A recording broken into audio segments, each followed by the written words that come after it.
Bosen bikin super kartu, dibelai angin pula. Waktunya super. Super mulai ngejreng, asamnya wow, super shocking, manis di ending. Yuk, langsung on lagi. Super, mulai ngejreng, langsung on lagi. Cobain yuk.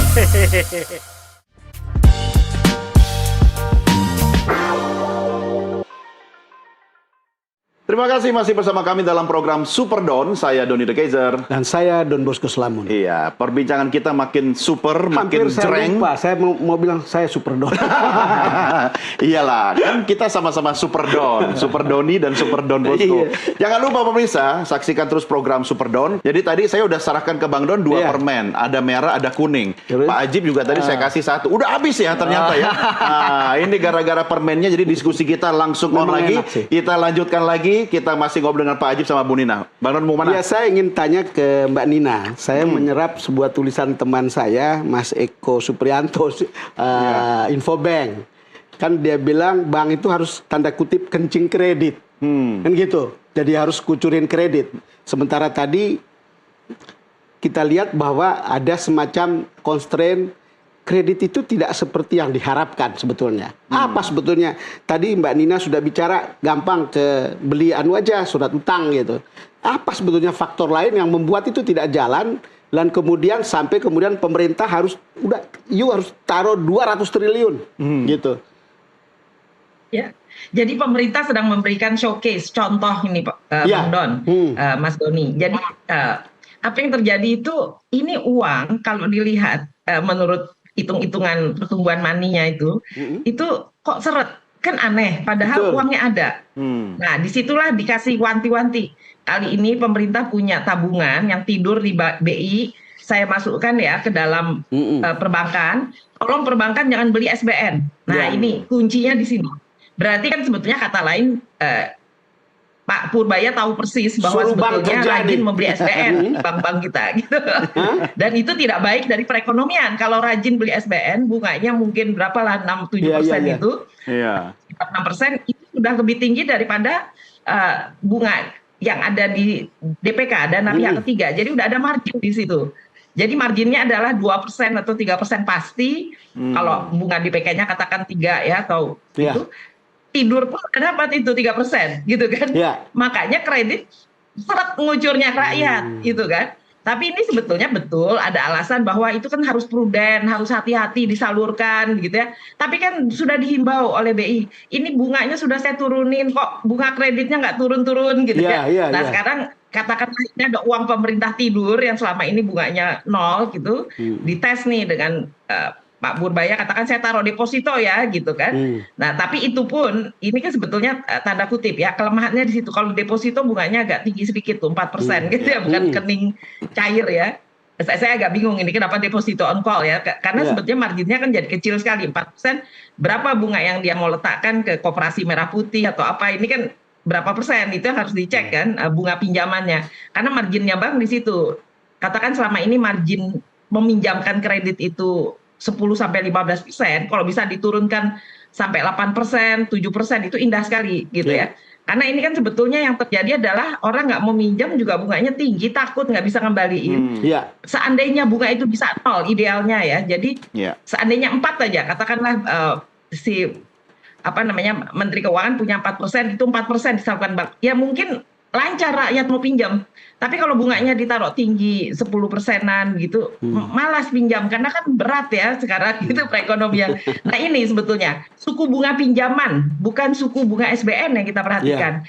Jadi saya melihat program pemerintah ini ada tanda kutipnya tidak boleh beli SBN, gitu ya. Itu harus kalau begitu. ini lancar, langsung masuk ke koperasi misalnya. Tapi berapa nanti bunga di koperasi kan? Itu yang kita belum lihat. Lalu masuk ke perumahan rakyat. Nah berapa? Kalau supply-nya berapa, demand-nya berapa? Karena supply-nya kan tadi kalau saya lihat 117 gitu ya. Dan triliun. Jadi artinya itu untuk perumahan, lalu untuk demand side-nya begitu ya, untuk yang mau nyicil rumah begitu kan. Itu kecil ya, 13-an gitu. Yang saya ingin katakan adalah dicoba dulu kan, dites jalan nggak nih orang mau ngutang beli rumah tapi bunganya rendah ya gitu. Cuman yang rendah ini tanda kutip tadi ya, bunga pinjaman kan mestinya yang diturunkan ya, bukan bunga kita tidur di bank. Jadi bukan bunga yang jangan sampai nanti marginnya bank juga turun kan. Jadi ini pelan-pelan diturunkan, tapi katakanlah pemerintah sudah wanti-wanti ini bukan untuk beli SBN gitu. Nah, yang saya khawatirkan memantaunya belum untuk tidak beli SBN itu kan pemerintah seperti perlu apa? evaluasi dari programnya. Jadi programnya sendiri kan perumahan rakyat. Perumahan rakyat ini maaf ya, di masa lalu kita banyak juga lihat ada program rumah murah yang gagal gitu. Artinya sudah dibangun, kredit nggak ditinggalin. Jadi contoh juga bahwa ini kan harus sesuai keinginan pasar dong, bangun supply side dari perumahan. Betul. Itu adalah kalau bangun rumah murah jangan di tempat yang jelek lalu fasilitasnya jelek gitu kan. Jadi ini harus market oriented benar di supply demand-nya. Ini yang pertanyaan kenapa supply-nya cukup berat, kenapa nggak 50-50 gitu. Ya, jadi program itu efektivitas dari program pemerintah itu adalah memantau benar nggak uang yang disalurkan ini nanti masuk ke program andalan pemerintah, perumahan rakyat, lalu kampung nelayan, modernisasi kapal-kapal ya, jadi koperasi merah putih yang diharapkan punya cold storage, lalu punya perdagangan ya maritim ya, perdagangan perikanan begitu kan, kelautan. Jadi katakanlah targetnya memperkuat pesisir laut ya. Kalau kita lihat yang dari press release-nya kan yang 200 triliun nanti adalah perumahan rakyat dengan press release untuk membangun koperasi merah putih beserta kampung nelayan dengan kapalnya. Ya, jadi ini sebetulnya dua target. Saya ingin tanya ke Mas Ajib. Baru yang lain. Nah, saya awam, tetapi saya mencoba untuk melihat begini. Ini sekarang ada stimulus, lalu kemudian ini kan menciptakan lapangan kerja, meningkatkan konsumsi domestik. Lalu kemudian ada 200 triliun yang ada di bank. Kan ceritanya sektor real kita yang sakit-sakit. Ada uang, tapi mereka tidak bisa mengambil kredit karena ekonomi tidak bergerak di sekitar dia. Atau banknya bilang, kita bisa kasih, tapi kemudian kita ragu apakah bisa dikembalikan. Sekarang setelah ada stimulus seperti ini, kira-kira kalau lihat jangka waktunya, stimulus dikeluarkan, lalu kemudian ada uang di bank yang kemudian ketika ekonomi itu bergerak, ketika itu ada kesempatan bagi bank untuk menyalurkan kredit lebih banyak dari biasanya. Apakah benar begitu?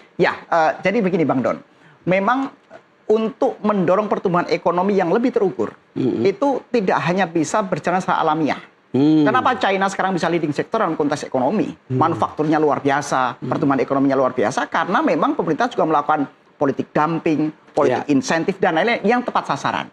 Sehingga harapan kita, harapan dunia usaha Bang Don adalah bagaimana pemerintah mendorong bauran kebijakan baik fiskal, moneter maupun regulasi, sehingga ekonomi itu terus bisa punya kompetitivitasnya yang lebih baik, termasuk kesehatannya.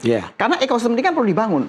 Nah, memang sekali lagi kebijakan mengguyur moneter, ini kan kebijakan moneter, sudah bagus. Fiskal juga sudah bagus, karena di program 845 bahkan termasuk UMKM yang hanya 0,5% orang pribadi itu diperpanjang sampai tahun 2029. Sampai 2029. Misalnya, fiskalnya juga diperbaiki. Sehingga tinggal selanjutnya regulasi-regulasi teknis dan program debirokratisasi itu lebih didorong sehingga ekosistem ekonomi yang terbangun sehat, ketika uang masuk ini benar-benar bisa optimal di lapangan. Karena begini, kalau kita ngelihat pola dan gaya berpikirnya Pak Menteri Keuangan sekarang itu kan begini, Bang Don.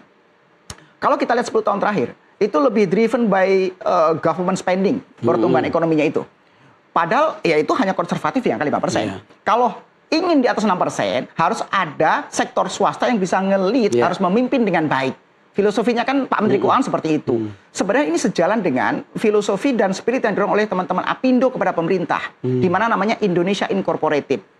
Artinya adalah private sector, sektor privat itu tidak hanya sekedar pelaku ekonomi, tapi kita menjadi bagian integral dan bagian partner pemerintah untuk bisa mendorong pertumbuhan dan pemerataan ekonomi. Sebenarnya ini sejalan. Tinggal bagaimana sekali lagi seperti kata Bang Don tadi, dengan adanya insentif moneter dan fiskal ini memang tidak serta-merta langsung terangkat. Dibutuhkan bauran kebijakan-kebijakan, deregulasi dan debirokratisasi yang lain. Tapi kita pikir ini paling tidak satu langkah maju untuk kita bisa mendorong private sektor yang lebih baik. Investasi dan bisa dalam negeri tambah dong, naikin dong. Pengusaha gimana? Sebenarnya gini, di kuartal kedua kemarin itu investasi dalam negerinya itu sudah berkontribusi 57%. Investasi luar negeri hanya 42%, Mas Doni. Lebih banyak dalam negeri ya? Oh iya, lebih banyak dalam negeri. Artinya kan ini menjadi sebuah tren yang cukup bagus. Bahwa sebenarnya ekonomi kita ini bisa tumbuh. Dan bahkan, Mas Doni, kalau kita cermati dari statement dari Pak Menteri Keuangan kemarin adalah sepanjang kita bisa menata ekonomi domestik kita dengan baik. Karena kita punya demand yang cukup luar biasa. Dan dalam bentuk apa? Sumber daya manusia, dalam bentuk jumlah penduduk. Kita 280 juta orang, Bang Don. Hanya kalah dari 3 negara yang lain. India, China, dan Amerika. Kita nomor 4 loh. Makanya kemudian kita cukup oke juga dengan pandangan Pak Menteri. Kemudian ketika beliau memberikan catatan dan penggarisbawahan. Sepanjang kita bisa mengatur ekonomi domestik kita dengan baik. Sepanjang kita bisa menopang daya beli kita dengan baik. Sepanjang kita bisa membangun ekosistem bisnis yang efisien. Dan setiap nilai tambah itu didasarkan oleh pelaku ekonomi dalam negeri. Maka kita bisa punya kesempatan untuk menjadi negara maju di tahun 2045. Sepanjang pengalaman Mas Ajib dengan kalangan dunia usaha. Kan sering kebijakannya bagus. Tetapi implementasinya yang tidak seperti dibayangkan banyak orang bahwa itu akan jalan. Gitu. Ini statement atau pertanyaan? Oh, pertanyaan. Oh ya. Pertanyaan. Kalau Bang Don bilang ini statement, saya bilang iya Bang Don. Nah, kira-kira begitu. Oh, pertanyaan. Oke. Sekarang begini. Kalau kita lihat Bang Don bahwa sebenarnya Pak Prabowo Subianto itu sudah punya namanya program Astacita. Betul. 8 program unggulan yang akan didorong. Dan ini seperti kata Bang Don tadi, semuanya bagus.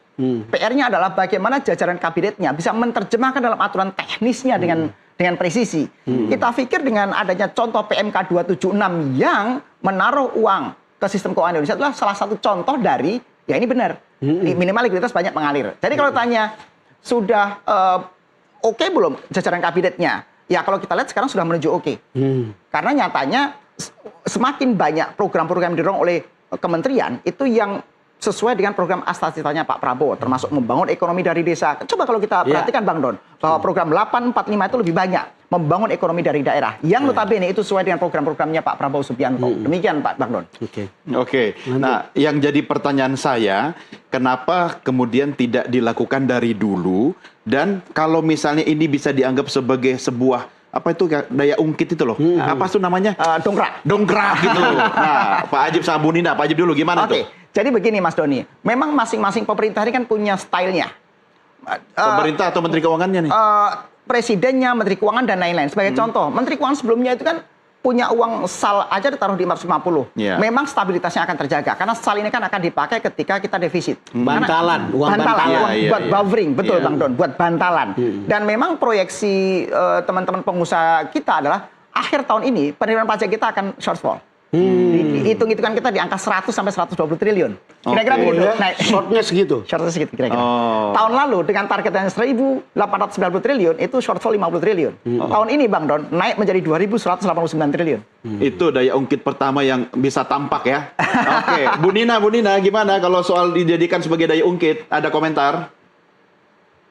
Ya, memang namanya juga cadangan. Jadi kita bisa lihat historisnya dipakai berapa banyak sih dari tahun ke tahun. Jadi nggak semuanya akan dipakai. Ini separuh begitu ya. Jadi kalau kita lihat dari tahun ke tahun numpuk dia, bukan ya ada turun kalau memang sangat diperlukan agak turun. Tapi kan pada dasarnya penurunan tidak banyak. Jadi stoknya cukup besar.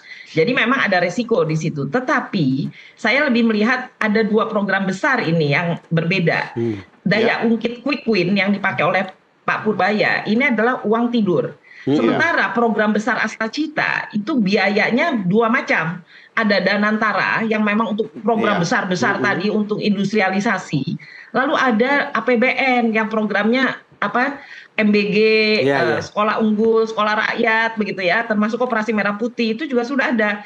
Tapi daya ungkit yang diharapkan dengan 200 triliun ini yang langsung masuk ke lapangan kerja sebetulnya dan untuk perumahan yang mandek nggak mau dikucurkan kredit ini kan sisi supply dan demand ya. Jadi orang cari kerja susah, gimana mau nyicil rumah? Gitu kan, perumahan rakyat itu kan harus ada permintaan lagi. Siapa yang mau ngutang kalau nggak ada uangnya, pendapatan. Jadi pendapatan sektor real ini yang harus dibangun dulu sebetulnya. Kalau memang nelayan perlu rumah ya dibuatlah tadi perumahan di daerah nelayan itu yang lebih bagus sehingga mereka bisa membangun cold storage, industrialisasi dari kecil ya. Jadi lapangan kerja di level nelayan, jangan dibayangkan yang Danantara yang pabrik besar. Kan ini bicara Makanya saya sangat menarik ketika kita lihat, oh ternyata uang yang 200T ini mengungkit demand side dari nelayan ya, yang katakanlah saat ini kurang perhatian, uang yang masuk nelayan itu seret. Tapi sebetulnya marketnya besar sekali, bisa ekspor, bisa apa. Jadi yang bermain kecil kan, yang pengusahanya kecil. Itu yang dibangun ya, koperasi merah putih berbasis nelayan maritim. Nah yang kita perlukan ini adalah uang pemerintah untuk mengucur langsung. Karena kelihatannya seret nih. Gitu. Jadi